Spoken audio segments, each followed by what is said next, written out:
बिस्मिल्लाहिर्रहमानिर्रहीम और अस्सलाम वालेकुम। 14 जनवरी और पाकिस्तान में मंगल की सुबह। आज अभी तक की अहम खबरें और मेरा तज्जिया। आज बहुत सारी अहम खबरें हैं। सबसे पहली खबर तो आर्मी चीफ का पेशावर का दौरा और वहां पर अली अमीन गंडापुर से मुलाकात। दूसरी खबर, लाहौर से गैर मुल्की गायब हो गए, एयरपोर्ट के अंदर से अभी तक नहीं मिल रहा है। और एक निजी टीवी चैनल की बहुत बड़ी करप्शन की कहानी जिसके ऊपर अब इन्वेस्टिगेशन शुरू हो गई है। इसके साथ साथ बाजी मरियम ने एक नया आपसे डिमांड कर दी है कि पूरे 5 साल मोहब्बत करें।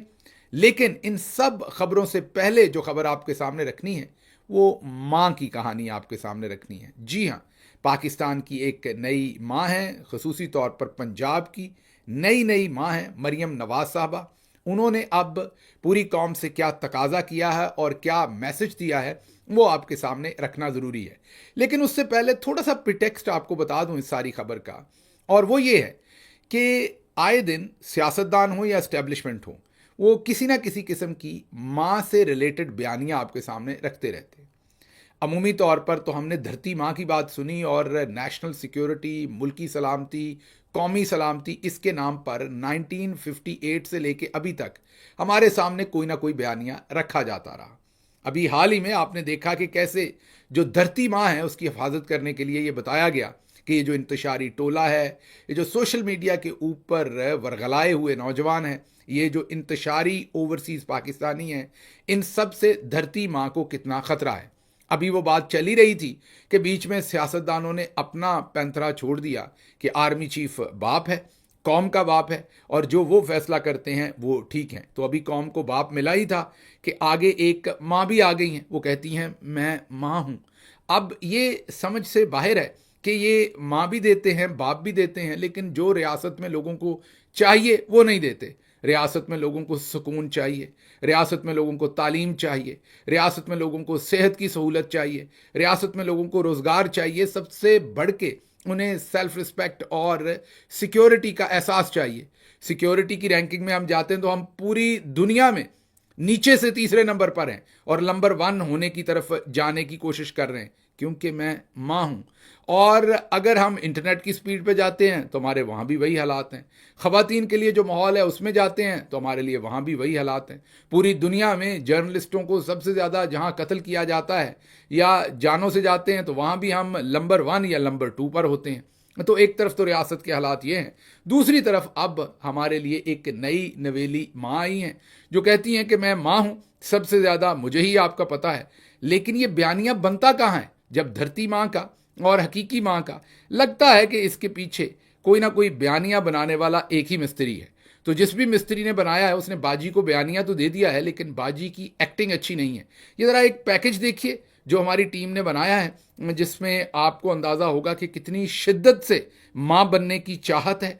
माँ बनने की चाहत वैसे तो एक नेचुरल है और वो हर खातून में होती है, और अल्लाह ने हमारी बाजी को तो ये शर्फ भी बख्शा है।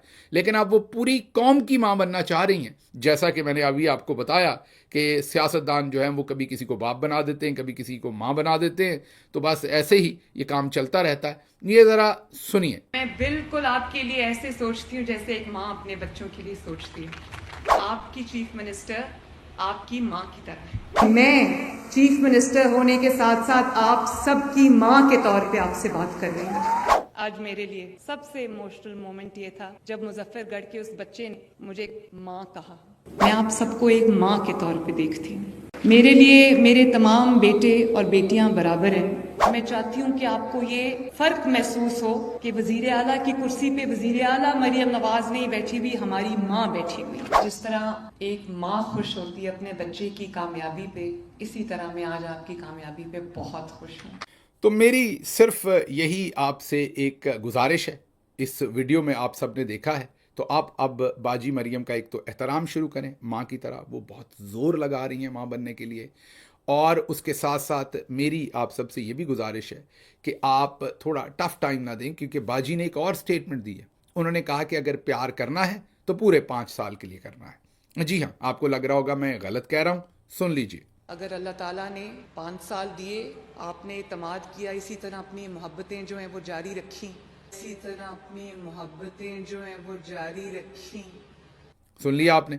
अब ये पैगाम तो उन्होंने आप ही को दिया है, सामने बैठी हुई जो बेचारी खवातीन हैं, जो लोग जिनको ये नादार लोग बाद में कहते हैं, मतलब इन्होंने ही कल प्रेस कॉन्फ्रेंस करके मजाक उड़ाया, अल कादर यूनिवर्सिटी में पढ़ने वाले स्टूडेंट्स को नादार कहा।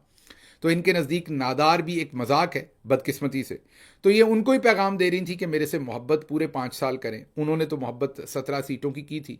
अब ये पता नहीं कहाँ पैगाम नून लीग भेज रही है, किनसे मोहब्बत का तकाजा है। मुझसे पहली सी मोहब्बत मेरे महबूब न मांग, कहीं दूसरी तरफ से ये जवाब ना आ जाए। तो बहरहाल मोहब्बत का जो नून लीग का तकाजा है वो लगता है कि कहीं और से है असल में, और किस्म की मोहब्बत है, मतलब कि पूरे 5 साल जो है ये फस्तायत का दौर रहे और हमारी हुकूमत जो है वो चलती रहे, ये बात है। आगे चलते हैं। ये तो आपने फिल्में तो देख ही ली जो चल रही हैं, माँ और बाप और दूसरी सारी। अब हम आगे चलते हैं, अगली ज़रा कहानी सुनिए। लाहौर का एयरपोर्ट है, वहाँ से डिपोर्ट करना है गैर मुल्कियों को। दुरुस्त सुन रहे हैं आप, एयरपोर्ट के ऊपर रोका गया है और वहाँ से 4 गैर मुल्कियों को डिपोर्ट करना है, और जिनको डिपोर्ट करना है वो एयरपोर्ट के अंदर से ही गायब हो गए हैं, उनका किसी को पता नहीं। तो ये हमारे हालात हैं, और पिछले गालिबन कई दिन से अब ये इस बात का पता ही नहीं चल रहा। 5 रोज़ हो गए, 4 बंदे थे, 5 रोज़ हो गए, कोई पता नहीं वो 4 बंदे किधर गायब हो गए।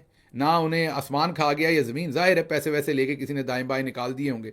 अब आप में से कई सोच रहे होंगे इंटेलिजेंस एजेंसियों ने उन्हें गायब कर दिया होगा। ना हजूर, ये शर्फ सिर्फ पाकिस्तानियों को हासिल है, आप ही गायब होते हैं। ये गैर मुल्की वहाँ किसी को पैसा पूसा लगा के निकल गए होंगे, जिस काम से वो आए होंगे वो पूरा काम वो डाल के जाएंगे। हाल ही में आपने कराची में देखा, आपका अपना वजीर दफा बता रहा था कि ये जो बारूद से बड़ा ट्रक था ये 10-15 दिन पाकिस्तान की सड़कों पर फिरता रहा, और फिर उन्होंने चुन के जो चाइनीज़ शहरी थे उनको टारगेट करके उनके ऊपर दहशतगर्दी का हमला किया और उनकी जान ली। और इतने दिन ये खुद चमन के बॉर्डर्स और पता नहीं क्या कुछ वो दास्तानें सुना रहे थे कि वहाँ से वो पाकिस्तान में दाखिल हुआ, और 10 दिन तक वो फिरता रहा, ना बॉर्डर पे किसी ने रोका ना फिरते हुए। ऐसे ही गार्डियन आपको ये स्टोरी दे चुका है कि हिंदुस्तान पाकिस्तान के अंदर घुसकर 20 लोगों को मार चुका है, और उसके बाद आमिर सरफराज उर्फ तांबा और दूसरे लोगों की दोबारा उसके बाद किलिंग हुई, और वो सब कुछ भी आपके सामने फिर वाशिंगटन पोस्ट ने भी चलाया। तो ये गैर मुल्की पता नहीं किधर गायब हो गए, अल्लाह ही खैर करे। अगली खबर आपके सामने जो रखेंगे वो लॉस एंजलिस से खबर है आग लगने की। आपको पता ही है लॉस एंजलिस में आग जो है वो वजूहात वहाँ की क्या हैं। जो लोग कैलिफोर्निया को जानते हैं उनको तो पता है, जो नहीं कभी भी गए, कि खुश्क पहाड़ियाँ हैं वहाँ पर ज़्यादातर, और उनके ऊपर जब गर्मी बहुत ज़्यादा होती है कैलिफोर्निया में, और सर्दियों में फिर वो बहुत ही ज़्यादा अगर बारिश ना हो तो खुश्की हो जाती है, जिसकी वजह से कई दफ़ा आसमानी बिजली की वजह से, कई दफ़ा कोई सिगरेट विगरेट फेंक दे पी के, या किसी और वजह से आग लग जाए। आग भड़क उठे तो हवा तेज़ चलती है। अब मसला ये बना हुआ है कि हवा इतनी तेज़ है कि वो रोकी नहीं जा रही। अभी तक गालिबन सिर्फ 11 या 12% जो आग है उस पर काबू पाया गया है, बाकी आग जो है वो कंटेन नहीं हो रही। बड़े बड़े जो सेलिब्रिटीज़ हैं, बड़े बड़े नाम हैं, गालिबन पेरिस हिल्टन और बहुत सारे बड़े बड़े नाम हैं, उनके घर जलने की इत्तलात हैं मीडिया के ऊपर कि उनके घर पूरे के पूरे जल के खाकस्तर हो गए हैं, कुछ के बच गए हैं। लेकिन ये सारे का सारा बहुत ही पॉश, बहुत ही एक्सपेंसिव एरिया है तकरीबन जहाँ पर ये आग लगी है, और इस आग को अभी तक बुझाया नहीं जा पा रहा। उसकी वजह मैंने आपको बताया कि तेज़ हवा है, खुश्की है, खुश्क लकड़ियाँ या झाड़ियाँ हैं, और उससे ये आग जो है वो बढ़ती जा रही है। बहुत ही हैरानकुन किस्म के मुझे कुछ तज्ज़िये भी पढ़ने को देखने को मिलते हैं पाकिस्तानी सोशल मीडिया पर। ये वो हालात हैं जिसकी वजह से हम एक अच्छा भला मुल्क हैं, 5वीं बड़ी आबादी हैं, लेकिन कई दफ़ा सोचता हूँ कि पूरी दुनिया हमें इतना गलत क्यों समझती है, हमारा इमेज इतना नेगेटिव क्यों है। क्योंकि हम मैं यही कहूँगा कि ना चाहते हुए भी हम इंसानियत से बड़ी नफ़रत करते हैं। हमारे अंदर पता नहीं क्या कोई फिट कर गया हुआ है कि हमने नेगेटिव सोच हमेशा रखनी है। मतलब कल परसों से ये सुन रहा हूँ कि कैलिफोर्निया की जो आग है ये अल्लाह का अजाब है, ये बुरे कामों का अजाब अल्लाह की तरफ से उधर लगा है। को थोड़ा सा खुदा का खौफ किया करें। उसके अंदर जो बेचारे इंसान जल रहे हैं वो आप ही की तरह के इंसान हैं, उन्होंने तो कुछ गलत नहीं किया हुआ। अब हम क्या कुछ गलत करते हैं, हमारी रियासतें क्या कुछ गलत करती हैं। तो क्या जो अभी कराची के अंदर 60-65 लोग सर्दियों में सिर्फ सर्दी की वजह से वफात पा गए हैं, कैलिफोर्निया में तो अभी तक इतनी बड़ी आग में बहुत सारी जानें हैं, जाहिर है एक जान भी कीमती होती है, 24 जानों का ज़िया हुआ है।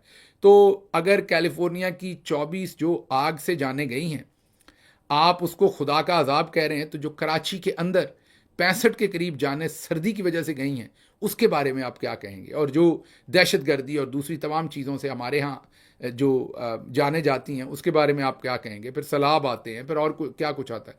तो दुनिया में जहाँ भी कोई आफत आती है, हम बजाय इसके कि उन इंसानों के लिए कुछ अच्छा सोचने के, उनके लिए अल्लाह से रहम मांगने के, उनके लिए आसानी सोचने के, हम हमेशा इस तरह के फरसूदा और बेहुदा जो है वो तज्जिए पेश करते हैं। ये अल्लाह के काम है, अल्लाह को पता है किस पर अजाब है, किस पर नहीं है। जो हमारे हालात हैं वो मैं आपके सामने खबर रख देता हूँ, तो आपको खुद हैरानी होगी कि हमारे अपने हालात क्या हैं। उसके बाद मैंने आर्मी चीफ का जो पेशावर का दौरा है उसकी तरफ चलना, लेकिन आपको सिर्फ ये सरगोदा की खबर दे देता हूँ। स्टेज अदाकारा हैं मानूर, सरगोदा का ये वाक़या है। इन्होंने अपने एक बयान हल्फी में और जो पुलिस को इन्होंने एप्लीकेशन दी उसमें बताया कि डीपीओ सरगोदा ने इन्हें धोखे से बुलाया अपने जो उनका सेक्रेटरी था उसके थ्रू, और कहा कि इनका कुछ 6 करोड़ रुपया जो फंसा हुआ है वो उन्होंने दिलवाना है। जब ये गई तो धोखे से उन्होंने पिस्तौल के ज़ोर पर इन्हें बरहना किया, इनकी बरहना और हत्या अमेज़ किस्म की वीडियोस बनाई, इनके साथ ज़्यादती की, ज़बरदस्ती इनकी इज़्ज़त तार तार की, और उसके बाद इनको धमकियां दी कि अगर इन्होंने रिपोर्ट की तो इन तमाम बरहना तस्वीरों को जो है वो सोशल मीडिया पर डाल दिया जाएगा। ये दरख्वास्त दे रही हैं आईजी को कि डीपीओ सरगोदा के ख़िलाफ़ कार्रवाई करें। अब ज़रूर कार्रवाई होनी चाहिए। ख़वातीन का अगर एहतराम नहीं होगा या हिफाजत नहीं होगी तो सोसाइटी आगे कैसे चलेगी? अभी हम इसी खबर को कोशिश कर रहे थे कि ये खबर जो है इसको आपके सामने रखें कि शाम में एक और ख़बर अब सोशल मीडिया रिपोर्ट कर रहा है, एक और उन्हीं का बयान हल्फी अंगूठे के निशान के साथ आ रहा है, और वो ये आ रहा है कि ये जो मैंने इल्ज़ामात लगाए हैं, मानूर साहबा कह रही हैं डीपीओ सरगोदा के ऊपर, ये गलत फहमी की बुना पर लगाए हैं, और मेरे जो इल्ज़ामात हैं, मेरी जो दरख्वास्त है उसको वापस ले लिया जाए। अब मुझे नहीं पता, कैलिफोर्निया में तो अजाब है, इन चीज़ों का अजाब कैसे आना है। इसके साथ साथ मेरे पास एक और ख़बर है जो देते हुए दिल दहलता है, ज़मीर जो है वो शर्मिंदा होता है। 4 साल की बच्ची जिसे अगवा करके कत्ल कर दिया गया था, अब उसकी मेडिकल रिपोर्ट ये बता रही है कि उसके साथ ज़्यादती भी की गई थी, उसके साथ जिनसी ज़्यादती की गई थी उस 4 साल की बच्ची के साथ। अब मुझे नहीं पता इसका अजाब कहाँ पर आना है, कि या सिर्फ कैलिफोर्निया के लोगों पर ही अजाब आना है, हमारे ऊपर कोई अजाब नहीं आना।